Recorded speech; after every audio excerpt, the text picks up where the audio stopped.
Hello everyone, welcome back to the Analyst for 20th April 2024, where we will be trying to understand the most important articles from the Hindu and the Indian Express. Now, very first article for today is amount of capital expenditure in India related to a recent editorial in the newspaper. In the second article, we will be looking at very important aspects of Indian defense exports. In the third article, we will be looking at the quality of food standard issues and about the various debates in the same. In the fourth article, we will be looking at a very important concept known as disinflation. And in the fifth article, we will be looking at a recent update to the curriculum for the Anganwadis in India. In the final, we will be understanding Prelims Snippets, which will be discussing about news in shorts for your effective revision for your prelims exam, which is due soon. So students, the very first article for today is amount of capital expenditure in India, and we will be looking at the various trends and also the concepts within the same. Now the context is that the center has been meeting its CapEx targets very frequently, but the same for the private and the state governments cannot be said for the same. Now this is a very important topic for the prelims under economic and social development, where there have been many questions in the PYQs related to capital expenditure and gross investments in India and the recent trends with the same. And finally, we have to also study the same under GS3, where we have the topic of investment in the same. Now, and when we talk about capital expenditure, we are talking about the amount of expenditure that the government is incurring on boosting or increasing its physical assets. Now, physical assets can be the amount of money that the government is spending on plant and machinery. Plant and machinery, you know that the government have many public sector enterprises, right? That the government is actually manufacturing some goods and services, such as the ONGC, right? So the amount of government expenditure will be going into purchasing new plant and machineries under these enterprises will be classified as, a capital expenditure. Secondly, the government also have many land and buildings, so that is also a kind of an asset, that is a physical asset that the government have. Next, we also understand that the government recently has been focusing very much on the infrastructure. Infrastructure, we know, is in the form of roads, highways and various airports and ports. So the amount of expenditure for these entities are also classified as capital expenditure. And finally, not all assets are physical in nature. There are some assets which you cannot touch or feel. These are known as intangible assets, or say the amount of money that the government is spending on, say, the safety softwares of various, say, public services, right? For example, say with respect to women helplines, with reference to any customer care for, say, farmers. So these are all the investment that the government is doing, typically in intangible assets such as softwares, right?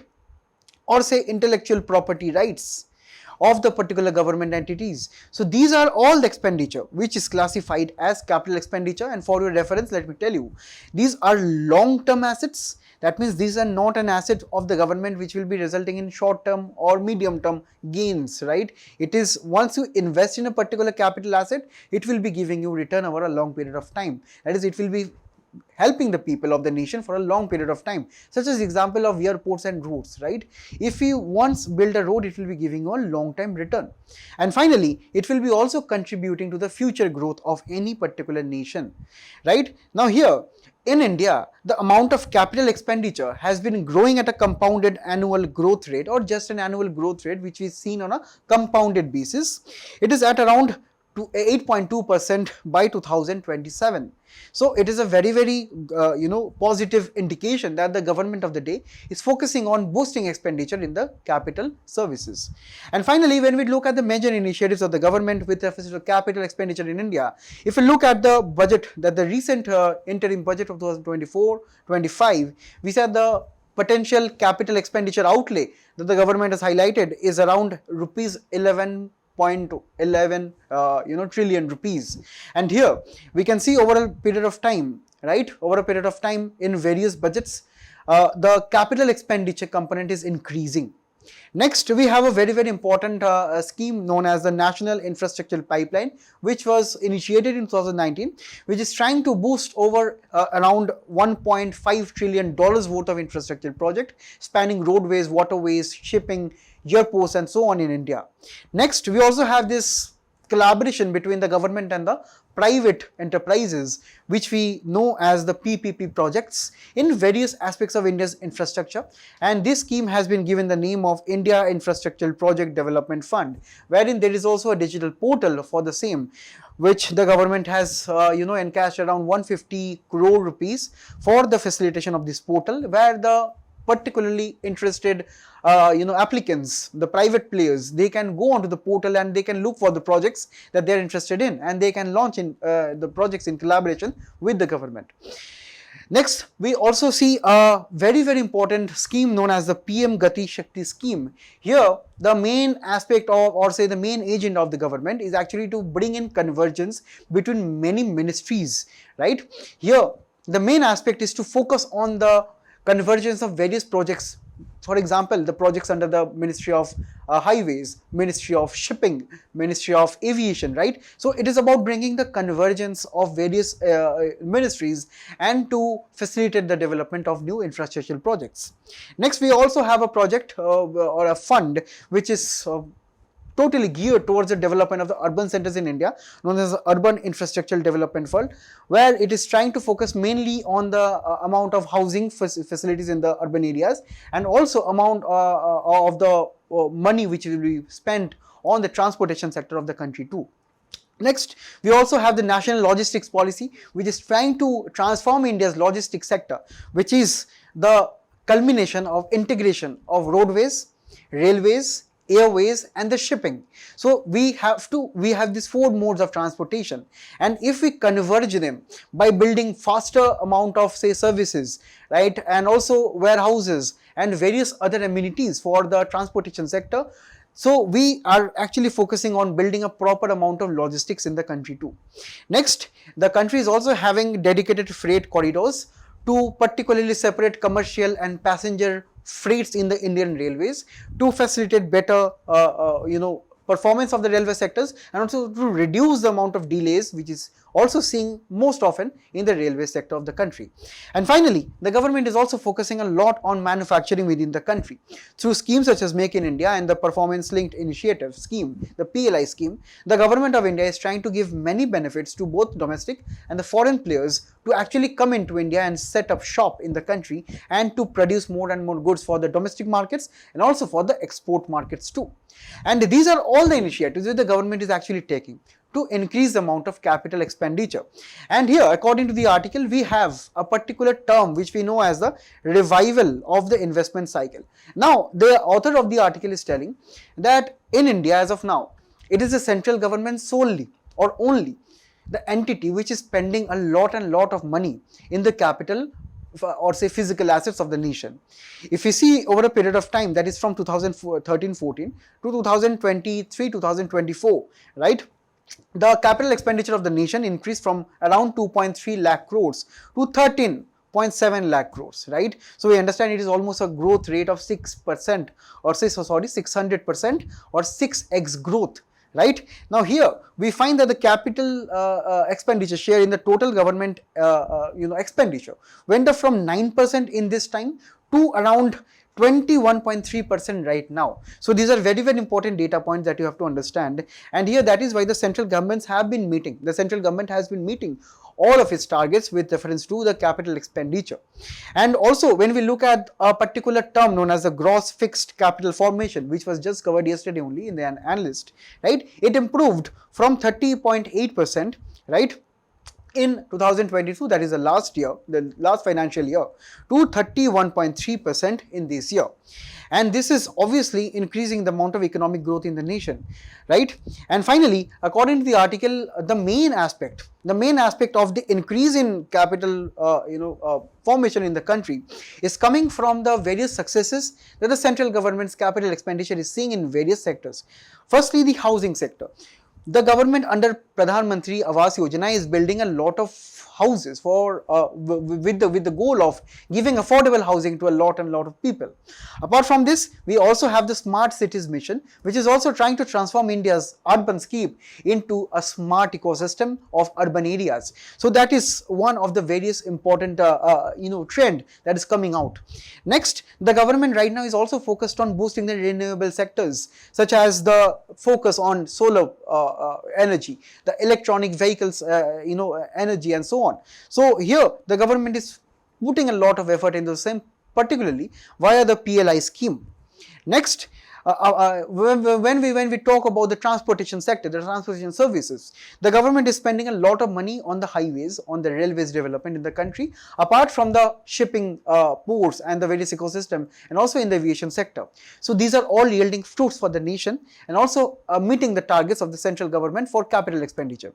And finally, we have to understand there is one component where the government has lagged behind, is actually the purchase or the share of plant and machinery over recent years. So this share has been going down, but all of the other things has been growing in a positive direction, and this is a very good piece of highlight that is coming on. Now there is one concern, or rather I can tell there are two concerns here. Firstly, these concerns is actually emanating from the private sector. From the data we get from the CMIE, which is a private a data repository, in 2023-2024, right, the amount of capital expenditure touched down to around say 27.1 lakh crore, which is actually lower than the last year. That is the private sector of the country, right? The private sector of the country, not the public sector, that is the government sector. The private players are actually spending less when it comes to their capital expenditure. Right? Please note that the capital expenditure is not always in the form of government expenditure only. Even the private sector, private sector can expand their businesses. Then they can build new assets of the nation too, and their share is coming down. And there is one aspect in the transportation sector, that is from the airline sector. In the transportation sector, when we talk about infrastructure, the private sector is actually investing a lot when it comes to airlines, in Indian Airlines. And here we find that while the Indian Airlines, or say the private airlines, they are spending a lot on expanding their number of aircrafts and also expanding their number of business operations in many new cities of the nation. But also we find that most of the fleet, or say domestic aircraft fleet, they are actually being imported from the other parts of the world.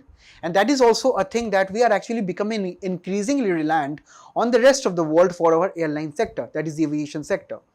Next, when we talk about the PLI scheme, right, there are some sectors of the industry, or it's a private industry, such as the chemical sector, machineries, metals and auto renewables, right? These are the sectors, there's 4 or 5 sectors here, which are actually performing good after having given the PLI scheme benefit to the private individuals. But apart from this, the other kind of sectors are actually lagging behind when we talk about capital expenditure, right? Even these companies, the private companies, are not investing in consumer goods segment, because according to the private players, there is an excess supply than demand, right? It means that in the country, with reference to consumer goods, such as the normal goods of, say toothpastes, say various other electronic items and so on, right? They are saying, more supply in the nation than demand. That is, the people's demand for these goods and services are low. And one of the reason is actually the amount of employment opportunities, and also the amount of income that is not keeping in track with the economic growth of the nation too. So there is this issue with of this, higher supply than demand, which we also know as excess capacity in the economy. Whenever we come across this term excess capacity, we mean that there is more supply with respect to demand. That means the goods are being unsold, they are not demanded by the people. And we also see a weakening rural demand, particularly with reference to low amount of agricultural output in recent times due to weather related disruptions and various other issues.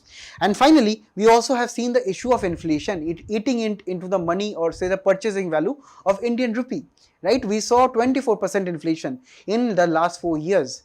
Right, so that means the prices in the economy went up by 24%, and this is also eating into the amount of purchasing power of the people too. Next, the second part of the decreasing amount of capital expenditure from private and the state governments is actually attributed to the amount which is spent by the state government right now, right?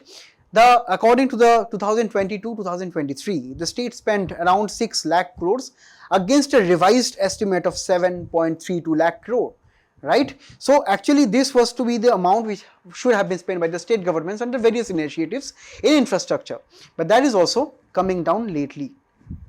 So these are all the issues that you want to put across in your mains topics and your mains answers, so to make your points more and more valuable, right? In the next article, we'll be looking at the recent trend of India increasing its defense exports to nations such as Philippines, Vietnam, and so on. And recently, amid South China Sea tensions, India has delivered BrahMos missile to Philippines. This is a very, very important topic for prelims when we discuss the amount of current events of national and international importance.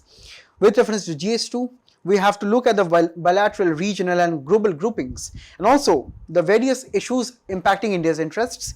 And finally, GS3 is also talking about indigenization of technology and developing new technology. So all these three topics are linked in this particular one topic. Now here, before going further, we have to look a little bit quickly about BrahMos missile. Now see, BrahMos missile is a supersonic cruise missile system. That means it is breaking the barrier of the speed of sound. It is actually faster than the speed of sound, right? And when we talk about the speed of sound, it is actually traveling at around Mach 2.8 to around Mach 3.0, right? And it is jointly developed by India and Russia with the collaboration of India's DRDO and Russia's NPO, Mashi Nostroyena. And here, this is traveling at a breakneck speed and it is having a maximum range of 400 kilometers, right?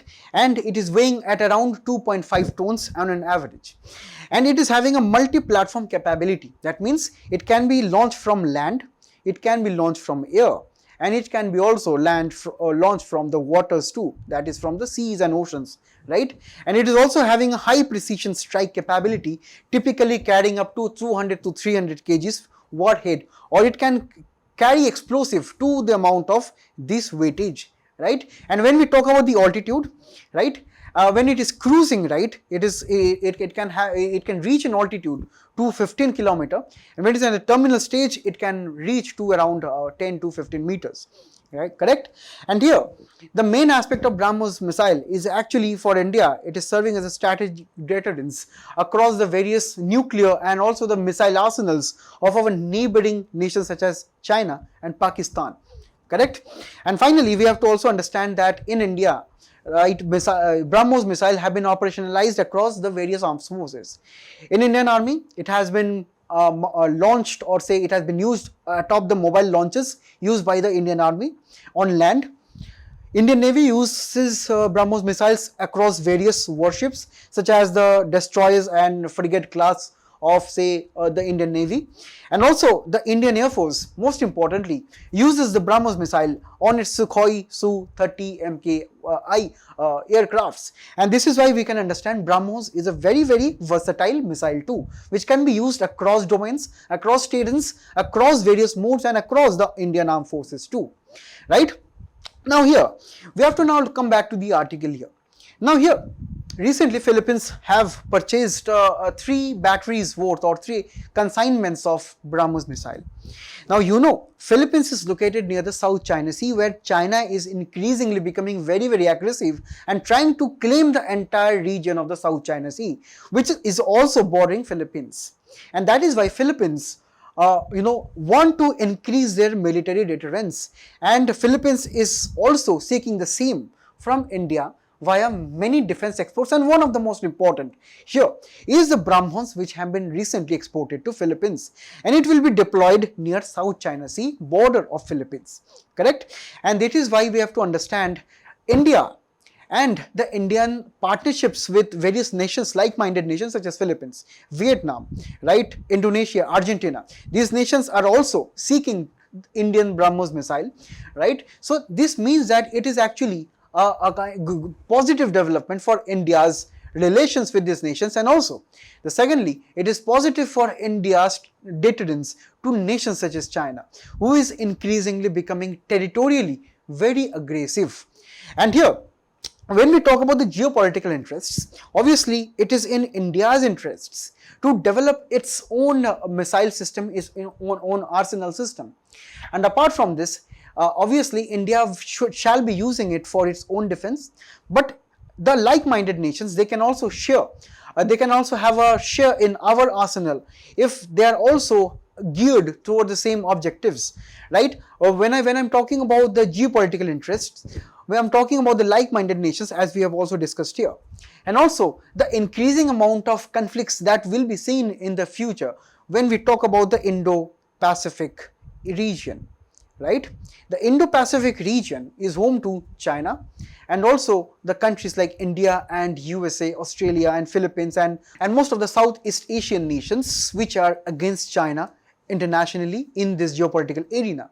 And that is why India must be bringing in a convergence according in this particular region with reference to international collaboration, be it with the US, the Australia and the other say nations such as Japan, right? Also, apart from this, India must also be collaborating in defense exports and various other avenues when we talk about this region and protecting this region using India's own resources, right? So it is in India's own interest to do the same. But there are some challenges. Firstly, we see that the countries such as US, Russia and France, historically, they have been the major arms exporter across the world. So obviously, India will be facing a stiff competition with reference to the prices and the delivery times and the various operational issues of these missiles. So competition is one of them. Secondly, with reference to fulfilling orders, providing after-sale services to countries who will be buying the BrahMos missile and the other defense exports, right? And also ensuring technological transfers. These are some of the challenges, logistical issues that India has also to overcome in the next few years. Next, when India is obviously sending the BrahMos missile to Philippines, right? The news will be conveyed to China and they will be in an alarmed position and maybe tensions can rise in the South China Sea too, or say tensions can rise apart from the South China Sea along the Indian borders too with China. So there is a risk of this particular issue too.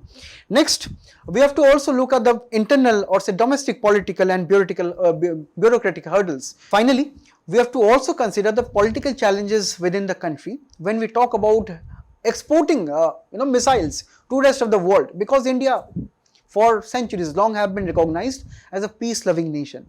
Now, when a peace-loving nation is exporting defense equipments to the rest of the world, primarily for deterrence, policies, or primarily through, say, warmongering, status, right? This can upset some of the political tensions in the country. This is according to various experts. And here, the second aspect is also the amount of red tape or bureaucratic hurdles that the exports of this will be entailing too. Now here, apart from the challenges, we have to see these exports of Indian defense equipments as a turning point in the country because of the various importance and the benefits of this deal. Firstly, this is showcasing India's indigenous defense capabilities. BrahMos is a missile which has been indigenously developed with Russia within India only, and over a period of time the missile has been developed purely by India's DRDO, right? And here, India's indigenous defense capabilities is very, very important for India to be strong in the coming few decades. And that is why we also find that India, after this deal, can be considered as a reliable supplier of advanced weaponry on a global stage. Correct? Next, it is also breaking the perception that India is actually reliant on the defense imports. This will be shattering that perception, and this is actually good for India's Atmanirbhar Bharat mission, that is actually making India reliant on all fronts, especially the defense fronts. It is over a period of time decrease the amount of reliance on imports, and also exporting the defense equipments abroad.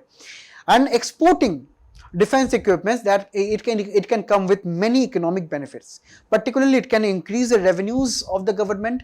Secondly, it can lead to further investments, particularly by the private sector in the country, because most of the investments, when we talk about the US, France and Russia, they actually come from the private sector in the defense sector. So we can also encourage the same in the country. Next, it will be obviously leading to more and more job creation. It will be also promoting a rules-based order in the Indo-Pacific region, because China, is actually trying to assert its dominance because it is militarily strong, but it is trying to assert its dominance on Vietnam, Philippines and other Southeast Asian nations which are not militarily strong. So if India is trying to export the same to this kind of nations, they can have their own defense capabilities and then China can be deterred back. So it will be also setting a rules-based order. That means there is no one which is stronger or no one which is weaker in the particular region too. And then it will be obviously potentially deterring Chinese ambition and dominance in the region. And here, the BrahMos success and other indigenous defense products like Akash and the Tejas light combat aircraft, as is mentioned in these diagrams here. After this export, these products of Indian origin can also be promoted. So that is why India must be streamlining export procedures, making it more easier for Indian manufacturers of defense equipments to export easily. Second, there should be more and more research and development which should be taking place in the same. And finally, we should be building strong partnerships with like-minded nations and potential buyers, right? So that they can be comfortable and they can be reliant on the Indian defense exports too. In the next article, we'll be looking at a very serious issue which has happened recently. Now, the Consumer Affairs Secretary recently said that the high sugar content in baby products, right, it is raising the serious concerns regarding the potential implications for the health and safety of children in India. Because recently it has been found that a major multinational company has been using sugar in its very famous baby product, and this can have serious implications going forward of these infants. And this is a very important topic when we talk about economic and social development for prelims. With reference to GS2, we have to look into the various government policies and interventions for development in various sectors, and food safety, food standards, right, is one of those sectors here. Now, when we talk about food standards, we have to know about why they are needed in the very first place. Now see, food standards are a benchmarks or set of benchmarks that ensure the safety, quality and the consistency of various food products in the country. We have to understand in India alone, right, the foodborne diseases or the diseases which we actually can be actually transmitted via food, particularly due to unhygienic conditions or also particularly due to usage of some contaminants or say some foreign substance such as sugar, high amount of oil and these kind of things, they have the potential to increase from 100 million in 2011 to 150 to 177 million people in 2030. And also we understand by 2030, 1 out of 9 people will be falling sick as compared to 1 out of 12 people in 2011. And one of the main reason is with respect to the food safety concerns in the country. Right? We understand that food standards are very important. The first aspect is about the safety of when we talk about the food, be it the food we buy at the supermarkets, be it the buy we go out through the street vendors and have such as chowmein, momo and various other golgappas and so on, or be it with reference to any food which we also consume at the restaurants, right? We should be concerned with the safety of the same, because we find that the manufacturing and say even the farming of the food, they entail many stages, and between these stages there are many foreign substances such as pesticides, heavy metals or even pathogens such as bacteria, virus and so on, which can come into our food system, and this can lead to potential fallout such as epidemics and pandemics in the future. Next, we also need to be concerned with the quality, and when we talk about the quality, we are obviously concerned with the nutritional value. We time and again see various fast food in the markets. We are very aware that the nutritional quality, nutritional value of the fast food is very low, right? That is why we should be also having some standard for the same. And also with reference to the freshness, taste, texture, they also have to be maintained, because there are many allegations in the newspaper from time to time that in some major city of the country there are some restaurants who are not adhering to the expiry dates of the food products, right? Even the stale and the old food is being offered to the customer. So these things have to be taken care of. And finally, when we consider labeling issues, right, the food products which are sold on the market, they have to be particularly labeled properly at the back with ingredients, nutritional information, expiry dates and also warnings with reference to any allergies, potential allergies for the customer. So here in India we have a particular authority known as the Food Safety and Standards Authority of the country. This is a statutory body which was set up under Food Safety and Standards Act of 2006, and here the FSSAI is looking into various aspects of setting standards of food, or also looking into the various food additives, right, such as sugar and other kind of additive preservatives. Next, it is also looking into the contaminants of food, particularly when we talk about milk, we see many contaminants within the milk itself, milk products. Next, with reference to toxins and residues of pesticides and fertilizers and so on within the food. Next, also it is looking into the packaging and labeling issues of the country too. And it is also looking into setting the standards for organic farm produce in the country and also selling the same at the markets. And also it is looking into framing some standards for selling food by the street vendors too. Now here we have many issues with reference to food standard issues in the country. Firstly, the issue is with reference to infrastructure. In India, when we talk about the FSSAI, right, it is a government entity which will be looking into the quality and safety standards of the food, but it lacks infrastructural assets. Firstly, when we talk about the testing facilities of the FSSAI, they are limited in the country. We do not have testing facilities evenly distributed around the nations. Mostly, they are focused in the metro cities of the country, right? With reference to the rural areas, we see a severe amount of infrastructural capabilities.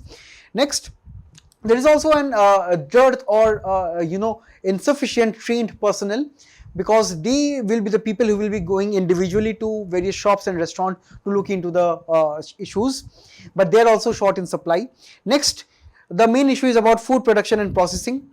And when we talk about food production and processing, we find that in India we have storage issues and transportation issues of food, and that is why, since food cannot be stored for a long time, they are at a risk of getting old and also rotten, and also the transportation issues is not yet properly developed, and that is why we find that this issue is prevalent.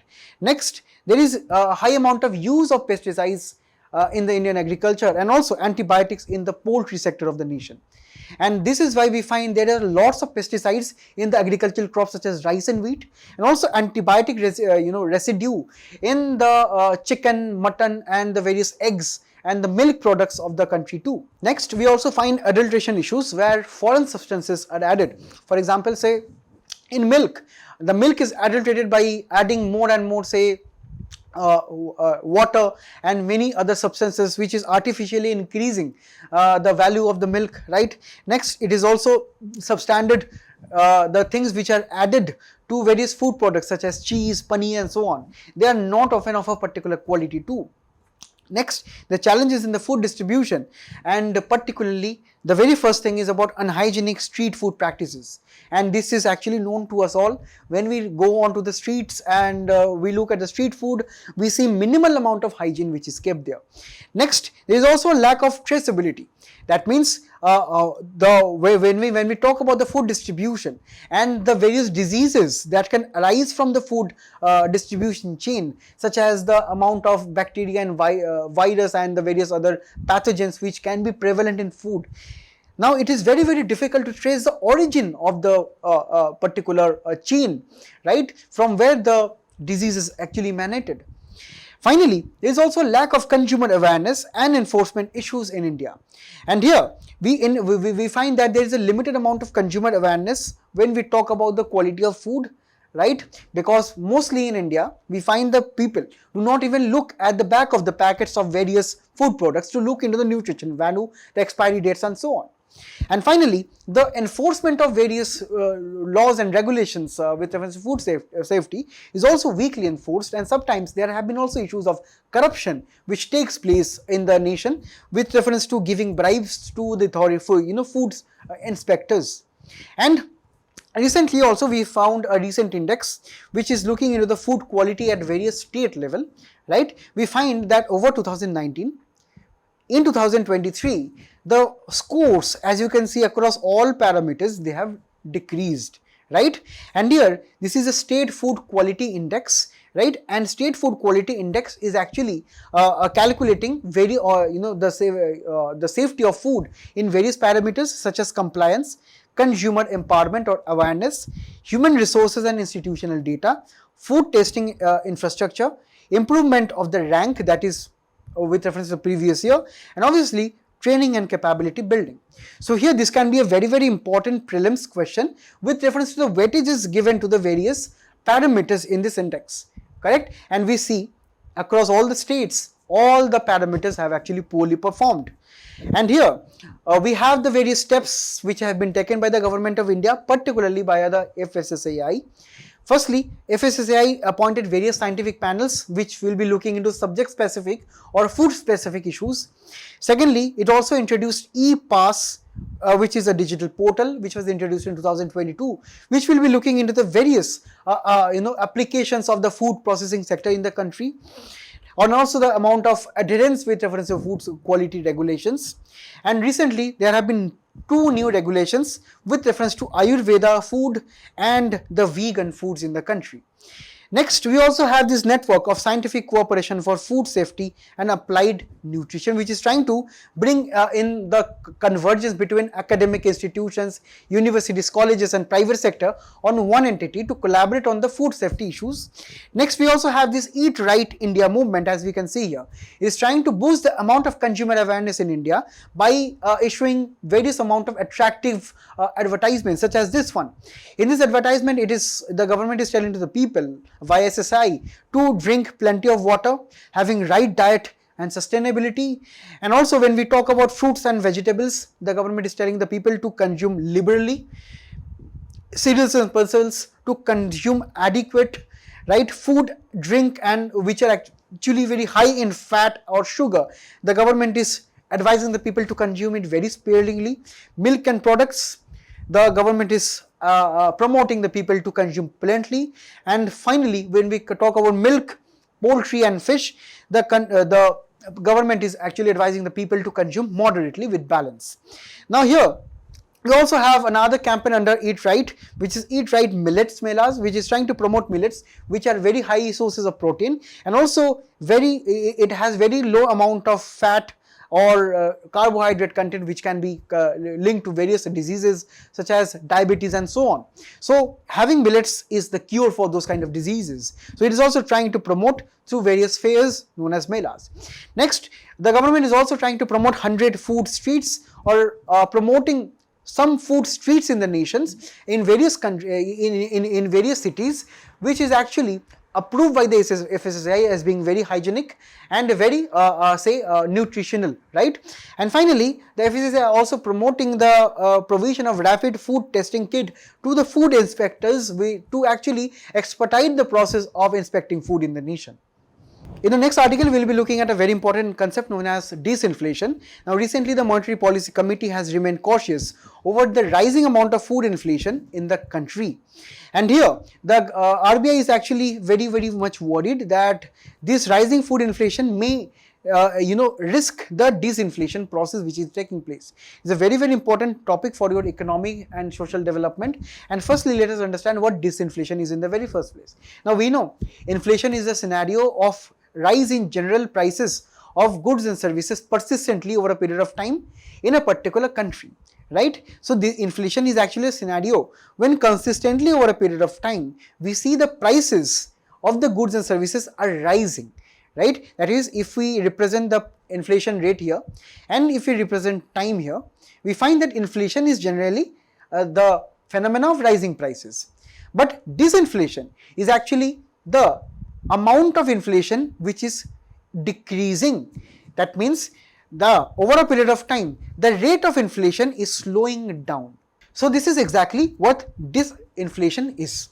And here, this is actually about the prices of goods and services, which is actually still rising, but the rising prices trend is actually decreasing, correct? That means the prices of goods and services, they still rise, but the rate is actually slowing down. And also, it is actually also slower, the rate of inflation is actually slower to the previous period, right? And here, the causes of disinflation can be due to higher productivity, the increased productivity of the people, right? Next, and also it can be due to the decreased amount of aggregate demand. When the demand of the people decreases, the demand for the goods and services they also decreases, and this can also lead to the disinflation. And also this can be due to a tight monetary supply policy of the RBI too. Tight monetary supply policy means that the interest rates or say the repo rates in the nation are increasing, and that is why the overall demand or say the overall money supply in the economy is decreasing, and this is the demand which is also reflected in the decreased amount of aggregate demand. Now the benefits of disinflation is actually economic stability. Obviously, if inflation is slowing down, it is maintaining that, it is telling that economy is actually going towards a stable posture. Next, it is also benefiting the borrowers, because whenever borrowers borrow money, right, the worth of the money during high periods of inflation they come down, or their purchasing value of the money they come down during inflation. But when the deflation is happening, that means the main aspect or the main benefit will be going to the borrowers, who can actually have a lesser amount of degradation in the value of their money. Next, it will be also providing relief from the high inflation. Next, there are some concerns with disinflation. That means if it is persisting for a long period of time, it will be resulting in something which we know as deflation in the economy, or where the prices of goods and services they decrease consistently over a period of time, increase of instead of increasing. Now this is deflation when inflation is below 0%, right, generally. Now, the key highlights from the MPC meetings and from the article is that the inflation projections by the RBI governor, right, it will be moderating to 4.5% in 2024-2025 from 5.5% in the last financial year, right. The MPC stance is that, right, it is maintaining a very cautious stance, or RBI or Monetary Policy Committee is being very, very careful because the amount of food inflation is increasing in the recent times, and if food inflation increases, right, we know that food products constitute to around 42% of the CPI. So if food inflation rises, the CPI will also be rising, and if CPI is rising, we find that the disinflation will not be seen then, because food inflation will be increasing over a period of time. So that is why the RBI is very, very serious and very, very careful as of now. Next, that is why because there are high amount of inflation risks in the economy still, that is why the economy, or say the RBI also maintains a repo rate of around 6.5%, which is actually quite high, right, to actually also regulate the amount of inflation in the economy. Next, RBI is also considering the withdrawal of accommodation. That means accommodation means that RBI believes that inflation is very low in the economy, right, and RBI went into accommodative stance during the COVID pandemic when the inflation was actually very low, right, but right now the inflation is very high, and that is why the RBI is actually continuing to withdraw its stance of thinking that the inflation is low, and RBI will be soon going into an hawkish stance, which means that the inflation is actually generally increasing over a period of time in the nation. And here, the disinflation process, according to the RBI governor, can be threatened due to rising food inflation, correct? And here, the economic growth of the nation is pegged by the RBI to be growing at 7% for this financial year. In the final article, we will be looking at the recent curriculum changes with reference to Anganwadis. Here, the early childhood education curriculum is expected to bridge the foundational literacy and the numeracy gaps which may arise in the later schooling years. When we talk about the foundational literacy, we talk about the basic alphabets, reading capabilities of the school students, and about the numeracy gaps, that means about the basic mathematical calculation skill that is required to be learned by the school students at a very early stage in their lives. And this is a very, very important topic for economic and social development, and about the GS2 when we talk about the issues with reference to the education sector of the nation. Now here, when we talk about Anganwadis are a network of rural child care centers in the country. Anganwadis in Hindi translate to courtyard shelter in English. And here, it was set up in 1975 under the Integrated Child Development Services, and it is actually fostering a grassroots development when we talk about women empowerment and also child development in the nation. The key function, the first function is actually to combat child hunger and malnutrition by giving supplementary nutrition to all children below the age of 6.